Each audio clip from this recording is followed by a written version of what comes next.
Yun, magandang araw mga Lodi. Ah, Gumawa tayo nung una ng incubator. Ito, DIY. Lagyan natin ng thermostat, tapos wiring. Punta sa loob. Meron ng mga nakasalang. Maliit lang siya na cooler. And then, meron nagpagawa sa atin malaki. Ito. Yan. Tayo rin ang gumawa niya mga Lodi. Ito yung pinakalagay niya ng mga wiring.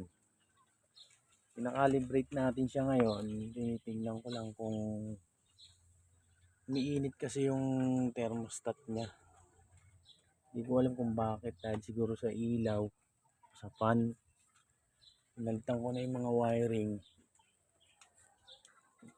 Obserbahan lang natin kung ano mangyayari. Yes.